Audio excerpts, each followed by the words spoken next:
Aleluias. Esse final de semana eu não estava em Criciúma, estava em Camboriú, mas não era na praia não, era num sítio, no meio do mato, em um retiro de jovens. E foi muito bom lá, muito bom, muito bom. Muito bom mesmo. A presença de Deus foi algo constrangedor, né? Algo impressionante. Me dá de presente a tua atenção. Queria falar um pouquinho. Eu não quero ser longo. Eu não quero, não significa que não vou ser. Se eu não quero ser longo, eu quero falar aquilo que o Senhor colocou no meu coração. Amém? Queridos, eu estava lembrando, pensando esses dias sobre Sansão. E todos conhecem Sansão, né? Eu até... aconteceu um fato engraçado uma vez. Eu encontrei um amigo meu no mercado, no Bistec. Estava fazendo propaganda de mercado, né? Olha aí. Não precisa dizer o mercado, né? E ele estava com o filhinho dele de uns 10 anos, cabeludo, cabelo comprido assim. Aí que menino bonito, que legal, teu filho? É, meu filho. Qual é o nome dele? Aí ele assim, o nome dele é o nome de um cara cabeludo na Bíblia. Aí eu falei, Salomão. Aí ele, não, é Sansão. Oh, Jesus, que vergonha. Eu botei cabelo comprido no Salomão, gente. Passei uma vergonha que só eu. E quem conhece um pouquinho a história de Sansão, o cabeludo, sabe que ele tinha um chamado muito especial e ele tinha uma força, uma unção especial. Amém? Deus tinha um propósito grande na vida de Sansão. E, queridos, não há dúvidas de que existe um chamado, um propósito de Deus para as nossas vidas. Quantos livramentos nós temos aqui? Quantas pessoas podem destacar livramentos na sua vida? Talvez não era para você estar aqui. Tentaram abortar você. Um acidente, tantas coisas, uma enfermidade que você venceu. Não era para você estar aqui, não era mais para você estar. Não era nem para você ter vindo. Você não foi planejado, seus pais não esperavam você. E você, metida, apareceu. E acabou com os planos de comprar e trocar de carro. O pai queria trocar o carro, foi mal, não trocou mais. Porque chegou você, chegou eu. E a gente, às vezes, não estamos nos planos dos homens, mas estamos nos planos de Deus. Antes da fundação do mundo, diz Efésios, Ele nos escolheu nele, nos elegeu nele. Existe um propósito eterno sobre você estar aqui. Amém? Existe uma soberania de Deus sobre você estar aqui. Não há dúvida sobre isso. Existe um propósito de você estar vivo. Eu sempre brinco, por que Deus não mata a gente quando batiza? Né? O pastor podia segurar 20 minutos a mais, acabou, né?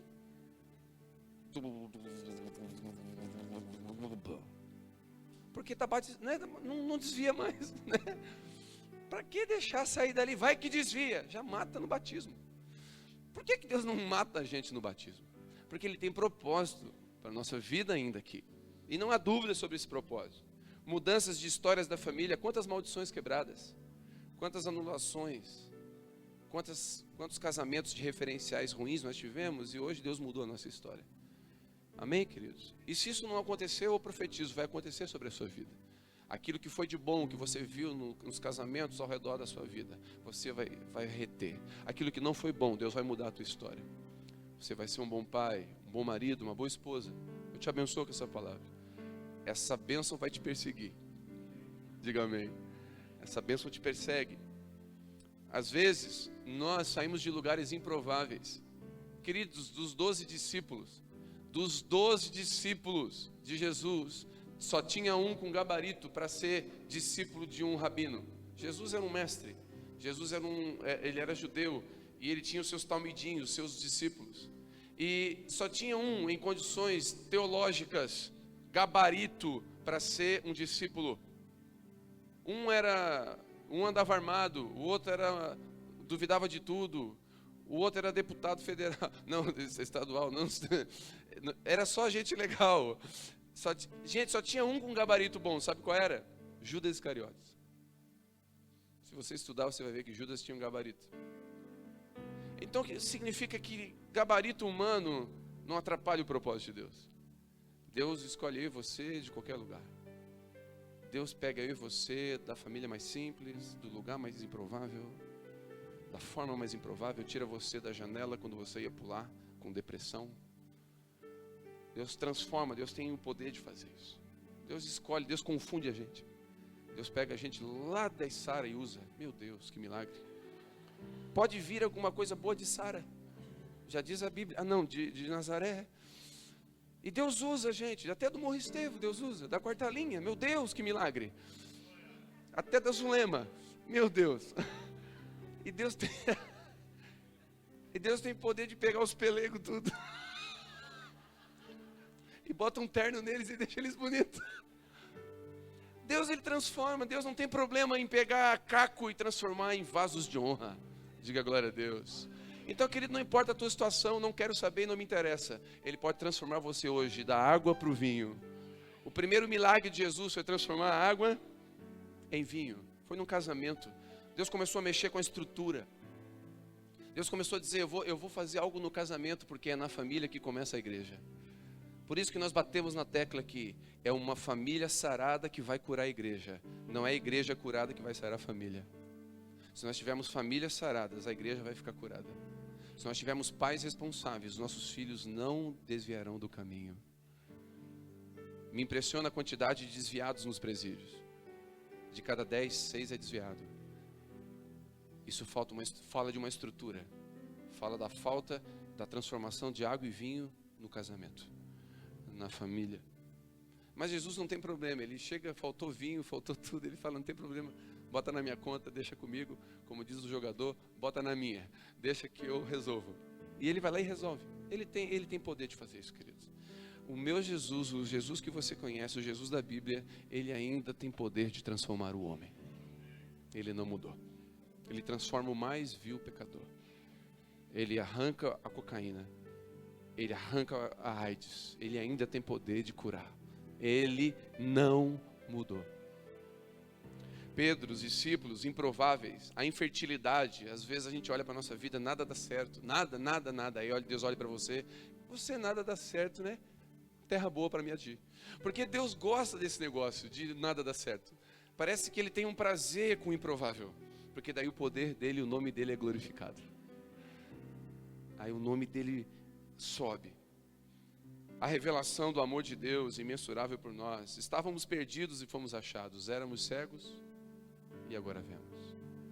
Não há dúvida sobre essas coisas que eu falei. Só que eu vou dizer qual um medo que eu tenho. Um temor que eu tenho. Eu tenho um temor. E eu vou dizer por que eu tenho esse temor. Eu tenho esse temor porque eu já fui brevemente abatido por esse temor. É o temor de perder a fé. É o temor de perder a simplicidade de crer. É o temor de não querer mais estar com Jesus e querer só estar no culto. É um temor de querer a bênção e não querer o abençoador. É um temor de a gente crescer, ficar grande, teólogo, sabichão, e aí a gente já começa a conhecer as escrituras. E aí a gente já começa a conhecer as músicas tudo. E a gente vai ficando grande. Querido, Sansão tinha um chamado, mas a Bíblia fala que ele dormiu com a cabeça no lugar errado. Ele dormiu com a cabeça no colo de uma mulher chamada Dalila. Esse dia eu estava pregando numa igreja, eu falei, Dalila é do diabo, e tinha uma Dalila na igreja. Eu falei, a irmã estava assim, meio triste, brava, eu falei, me cutucaram. Eu falei, mano, é você, tá? Eu falei, Dalila era uma mulher, ela representa o engano, representa a distração, representa algo que tira a gente do foco. Queridos, eu vou dizer uma coisa para você. Se você estiver dirigindo num caminho e você perder o foco, você pode bater o carro.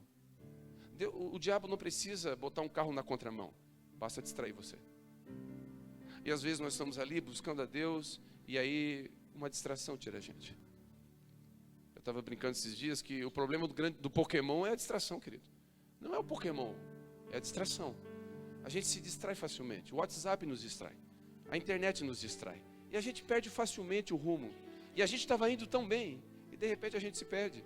Por quê? Porque distrações. Queridos, Sansão era um homem extremamente ungido. Com uma queixada de jumento matou 1000 homens. E eu vou provar para você, Sansão não era forte. Ele tinha uma unção. Por quê? Porque ninguém sabia o segredo de Sansão. Qual era o segredo de Sansão? Eles perguntavam, ninguém sabia. Se o cara tivesse 3 metros de altura, não precisava perguntar o segredo. O segredo é, ele é forte. Então se perguntavam qual o segredo dele, é porque ele não era tão forte. Ele era uma pessoa comum, mas ele tinha uma unção sobre ele. Igual eu e você, nós somos pessoas comuns. Não temos pedigree. Mas a unção está sobre nós. Mas o diabo quer nos distrair. Quer tirar o foco, e a gente tira constantemente. Eu quero ler um texto antes de alguém dizer que eu estou pregando heresia. Abre Apocalipse capítulo 2.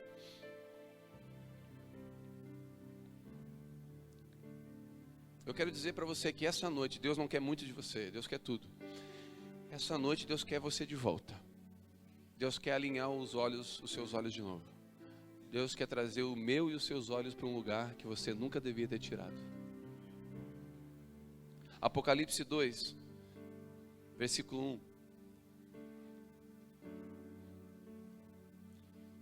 Todo mundo abriu, menos eu. Versículo 1, 2, 1, diz assim: Ao anjo da igreja de Éfeso escreve: Assim declara aquele que tem as 7 estrelas na mão direita e anda no meio dos 7 candelabros de ouro. Conheço as tuas obras, tanto o teu trabalho árduo como a tua perseverança, e que não podes tolerar pessoas más, e que puseste à prova aqueles que se dizem apóstolos, mas não são. E descobriste que eram impostores. Tens perseverado e suportado sofrimentos de toda espécie por causa de meu nome, e não te deixaste desfalecer. Entretanto, eu tenho contra ti o fato de abandonar o primeiro amor. Recorda-te, pois, onde caíste, arrependa-te, e volta à prática das primeiras obras, porquanto, se não arrependeres, em breve virei e tirarei de ti o candelabro do seu lugar. Olha para mim. A igreja de Éfeso representa muitos de nós, que somos, que não tem medo, queridos, que amam a Deus, que não suportam uma teologia que fala que se você der um carro, Deus vai dar 10. Pessoas como eu e você, que somos sinceros. A gente ama Jesus, cara. A gente só quer Deus. A gente não vem para a igreja para enriquecer. Muitos de nós, eu tenho certeza que a maioria de nós aqui veio para buscar Deus. A gente já entendeu que Deus não é Banco do Brasil, não é Caixa Econômica, que a gente não tem que fazer negócio, barganha. A gente já entendeu isso. A gente não está longe.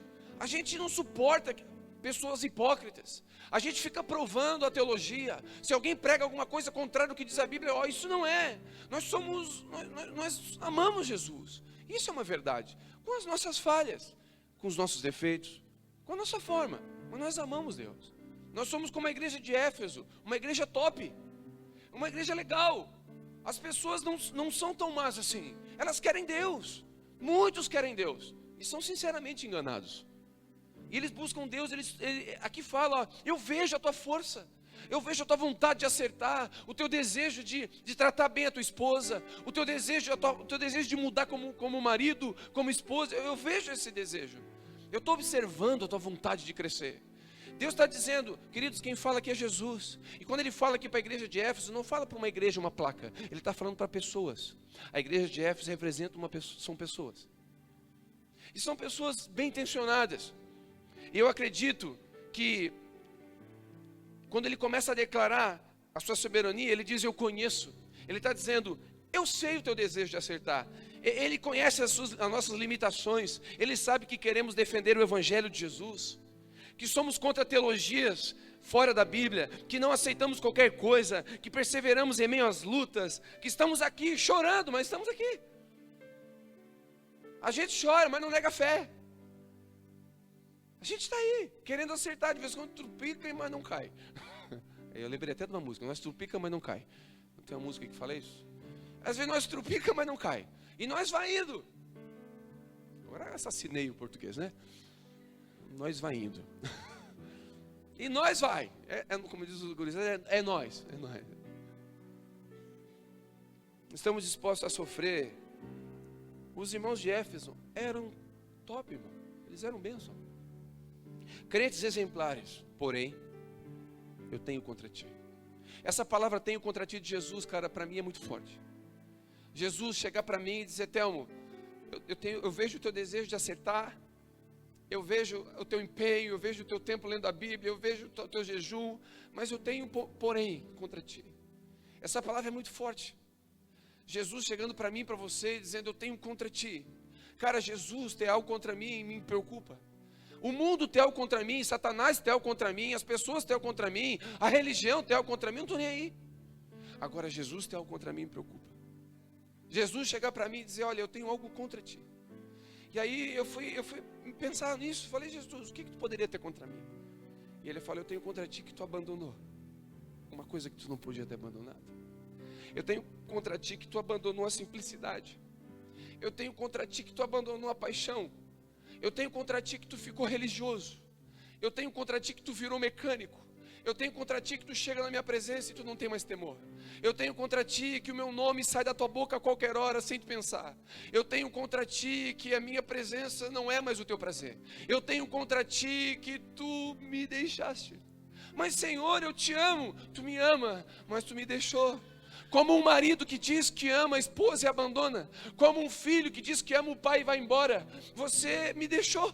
Você diz que me ama, mas tu me deixou. Eu tenho, porém, contra ti. O primeiro amor é o amor simples. Queridos, é o amor quando Jesus bastava. De quando o nome de Jesus nos emocionava.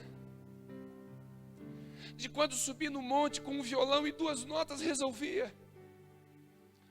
De quando fechávamos a porta do nosso quarto e bastava. De quando a gente não sabia muito, mas sabia o necessário. De quando a gente descobriu que Ele levou os nossos pecados.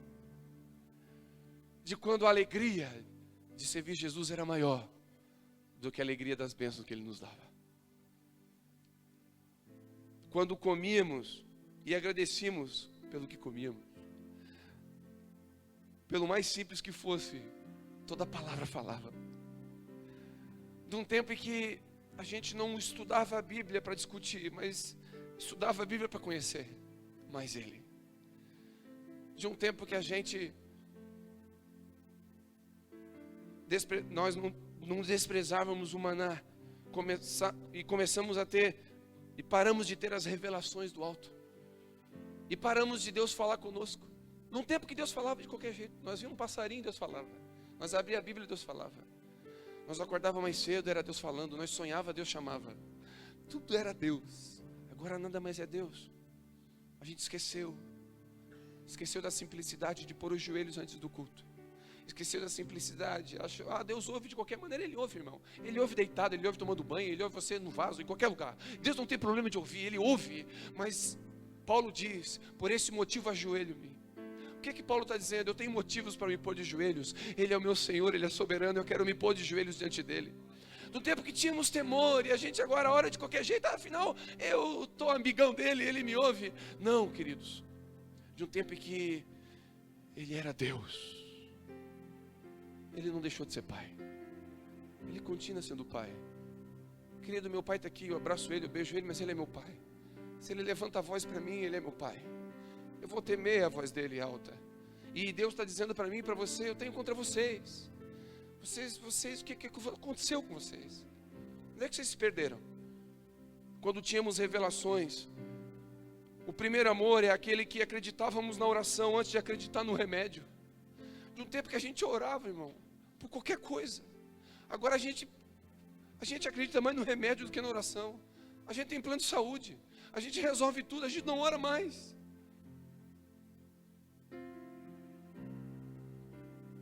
A gente não ora mais.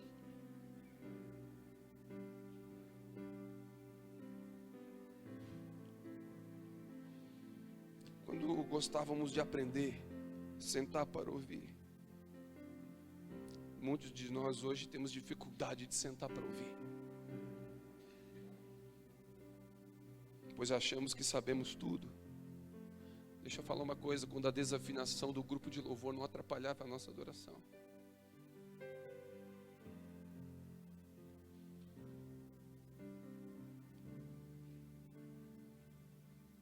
Eu já contei aqui, não me canso de contar isso.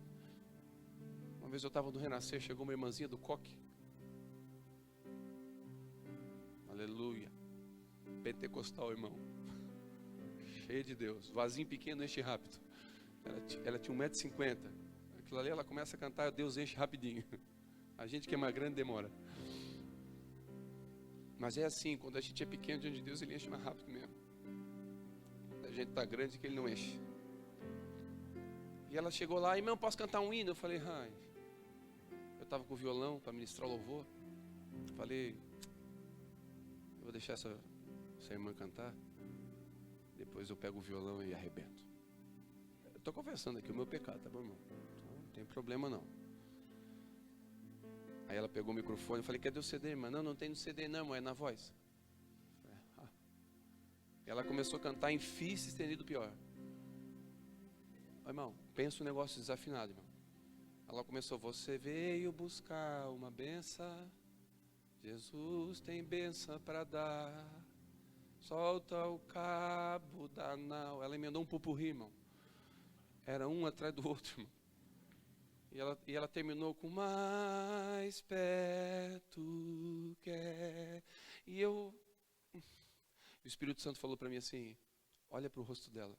Eu estava atrás dela. Ela estava aqui na frente cantando para a igreja, eu estava atrás. Eu dei 2 passos para o lado e olhei. Quando eu olhei para o lado, a lágrima descia no pescoço dela assim, ó. E Deus falou comigo, eu estou recebendo tudo que ela está dando.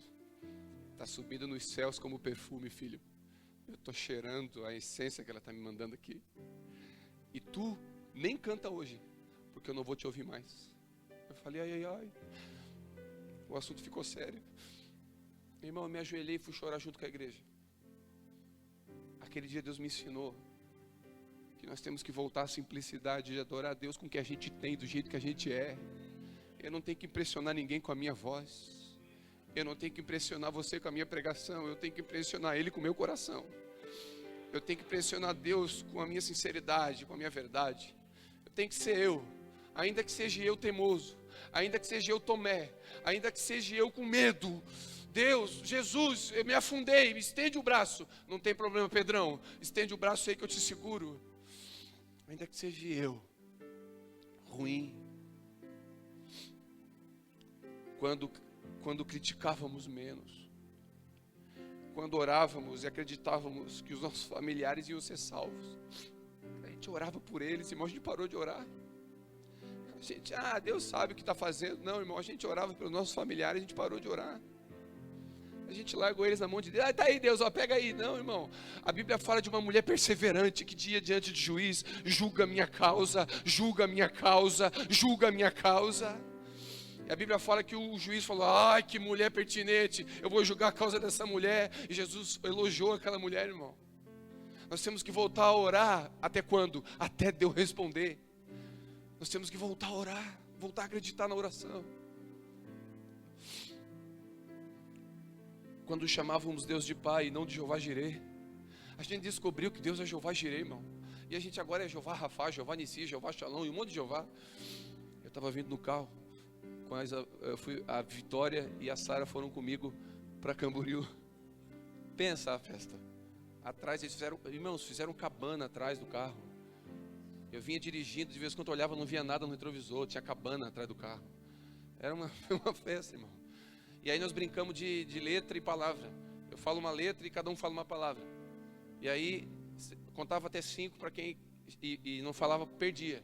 Aí eu falava, é com P, pedra, Paulo, é pão, e começava. Aí a letra era G. Era G. Aí eu, G, gelo, gato, galinha. Aí chegou a vez da Vitória, era G, eu comecei a contar. 1, 2, ela G, ai, Jeová!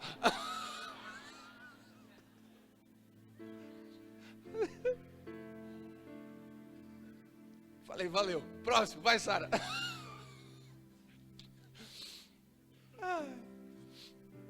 Queridos, de um tempo que a gente chamava Deus de Pai. gente chegava diante dele com temor e com tremor, com o coração quebrantado, quando orávamos, quando jejuávamos, quando subíamos o monte. Em 2 Reis, você não precisa abrir, presta atenção. 2 Reis 2:19 diz: os homens da cidade disseram a Eliseu: eis que a situação dessa cidade é agradável, como vê o meu senhor, porém as águas são péssimas, a terra é estéril. E ele disse: trazei-me um jarro novo e põe nele sal. E trouxeram. Então saiu ele na fonte das águas e jogou o sal ali e disse: assim diz o Senhor, sararei essas águas, não mais sairá delas morte nem esterilidade. Querido, tinha um problema, a água estava ruim na cidade. E o profeta falou: me traz um jarro, vamos botar sal. Onde é que a gente vai? Nós vamos na fonte. Onde é que é a fonte das águas? Me dá a fonte. Por quê? Nós vamos jogar sal na fonte. E se a gente jogar sal na fonte, a água vai ficar boa. Queridos, nós precisamos voltar para a fonte. Nós precisamos voltar para a simplicidade do Evangelho. Nós precisamos voltar para Jesus. Nós precisamos voltar para a fonte da nossa fé. O autor e consumador da nossa fé.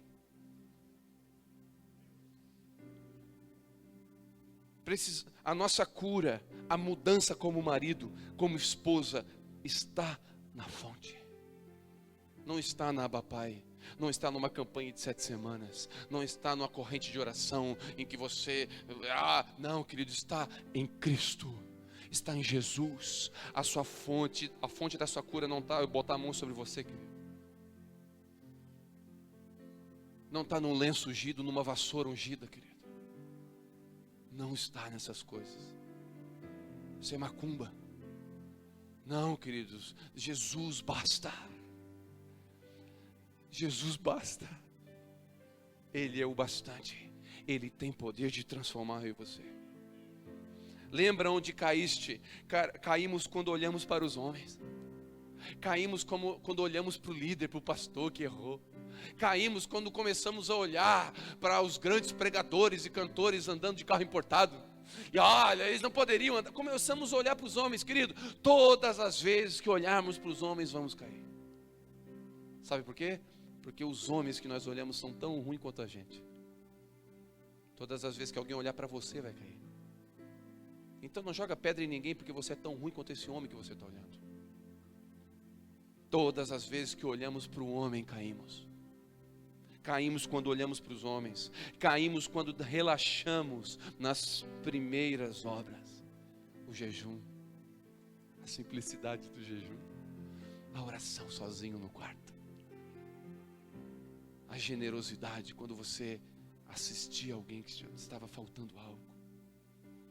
Quando você visitava a irmã para orar por ela porque ela estava enferma. Quando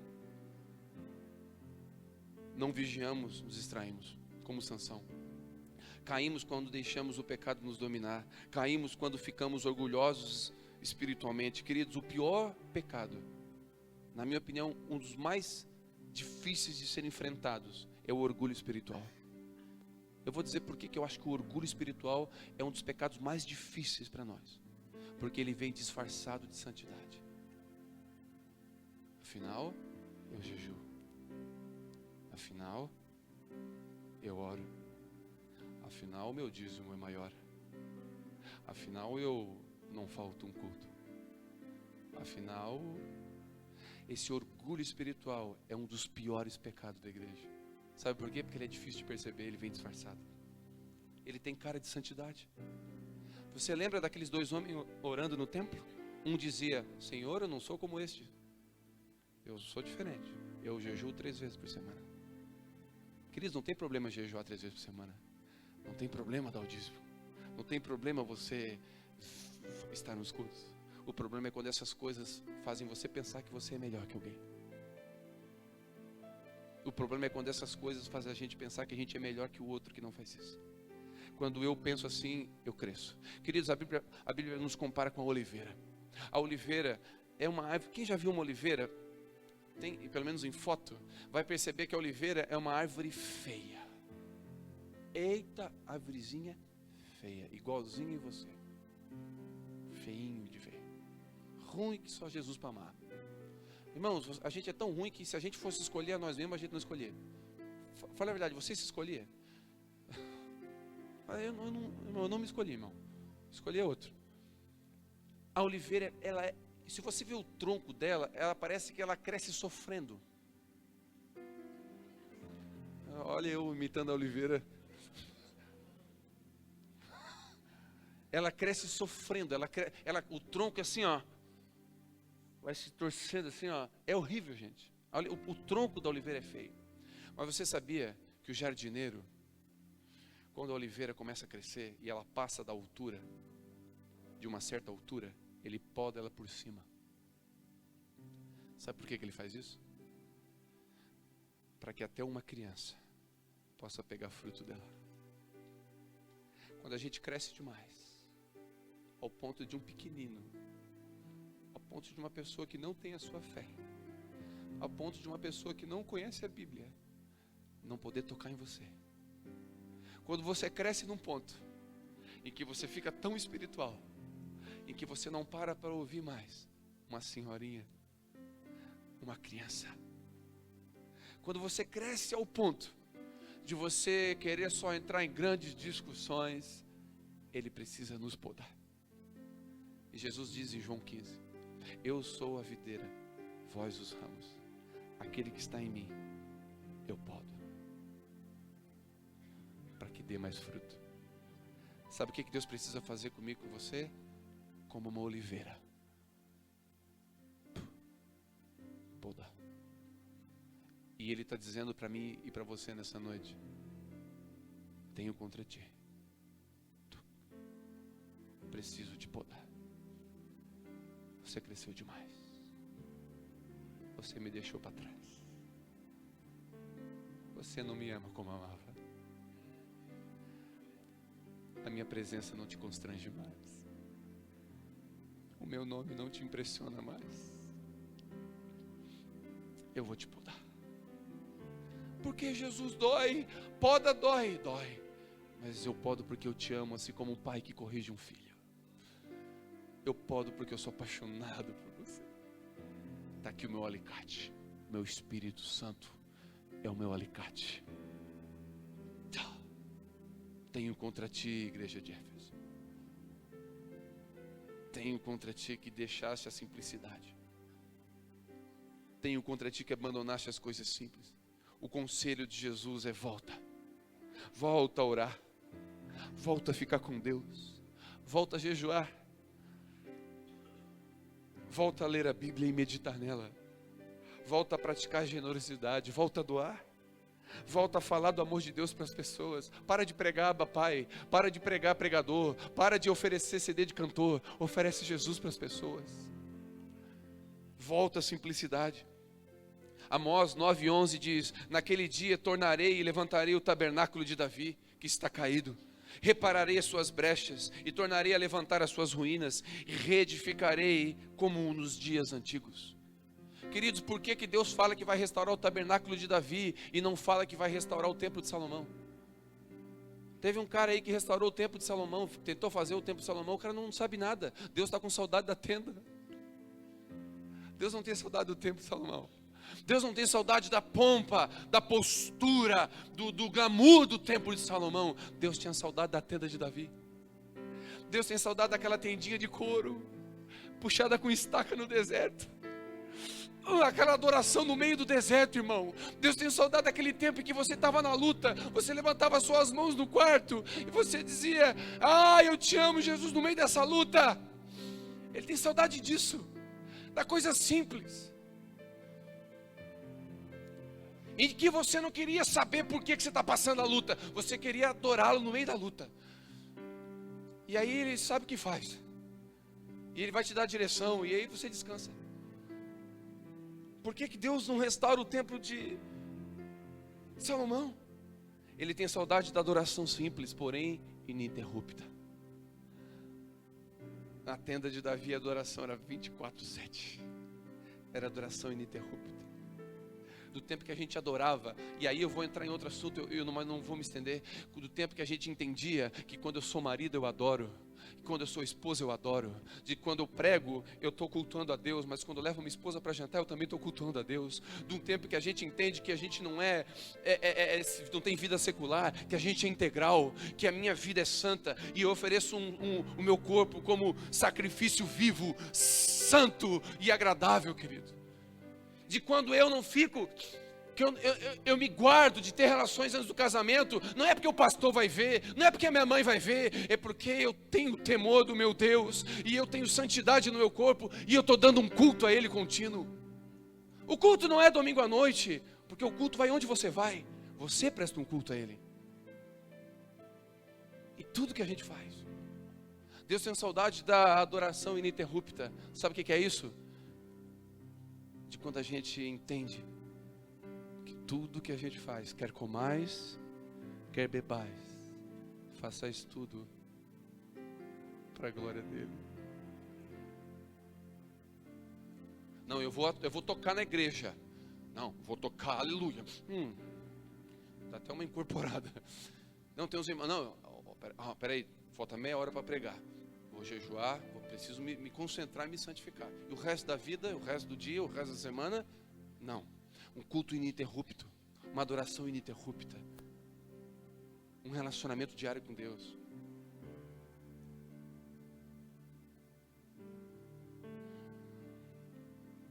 Simples, porém sincera. O nosso melhor de todo o nosso coração. Ele nos quer por inteiro, não quer só domingo e quinta. A tenda não tinha alicerces, não tinha raiz, ou seja, temos que viver na terra, mas com nosso coração no céu. Afinal, nós não somos daqui. A tenda era móvel, aquele que é nascido do Espírito é como o vento. Não sabe de onde vem, nem para onde vai. O que nos conduz não são métodos, o que nos conduz não são regulamentos, o que nos conduz não são movimentos, mas a nuvem da glória, o evangelho simples. Jesus ainda prefere a manjedoura, ele ainda vem com o jumentinho. Jesus não mudou. Nós precisamos voltar a observar os pardais. Precisamos voltar a ficar com Jesus na simplicidade do evangelho. Nós precisamos voltar. Mas irmão, eu estou cheio de pecado. Irmão,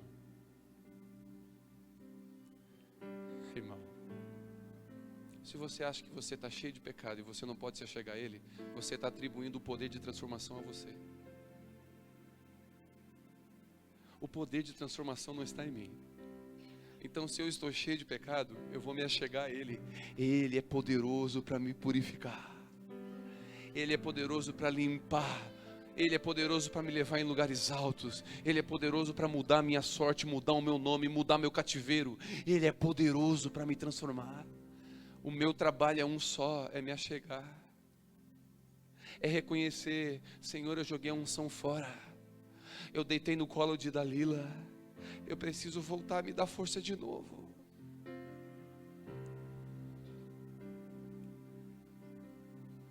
Precisamos voltar. Precisamos voltar.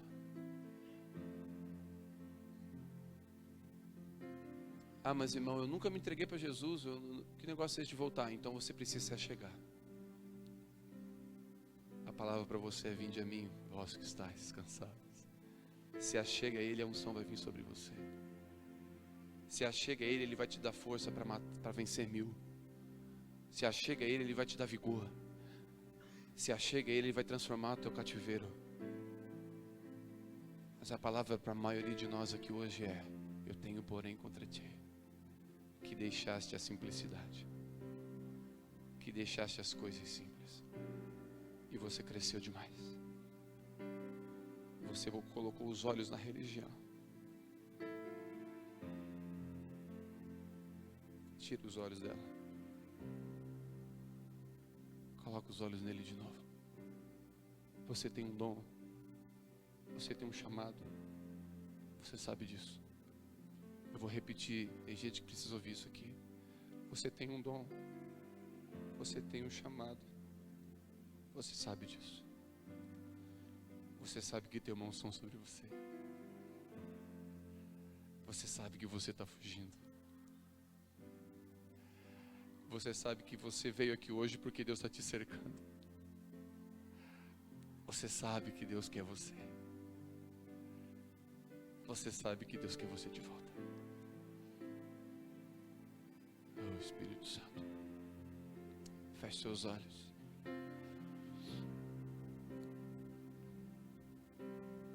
Espírito Santo.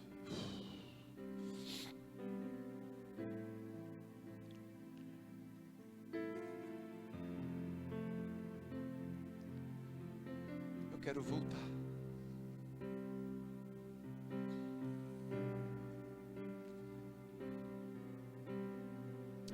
Quero voltar, Senhor.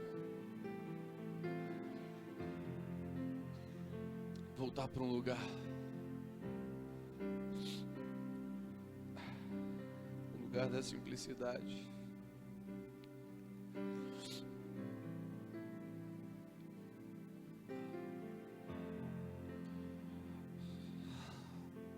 Um lugar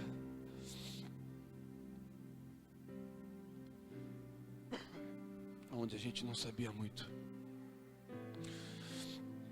mas sabia o necessário.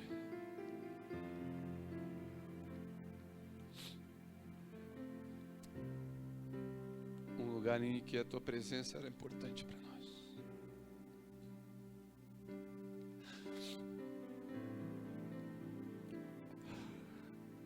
Tem pessoas que estão aqui. É profético o que eu vou dizer agora. Tem pessoas que estão aqui que já sentiram a presença de Deus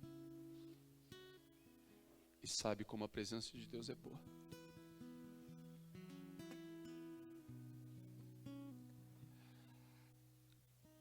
Tem pessoas que estão aqui que já sentiram uma vez a presença de Deus.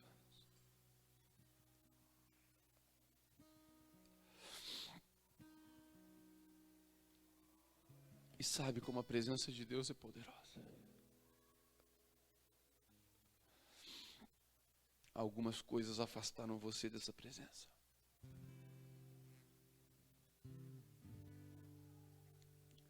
Algumas coisas, pessoas feriram você e afastaram você desse lugar.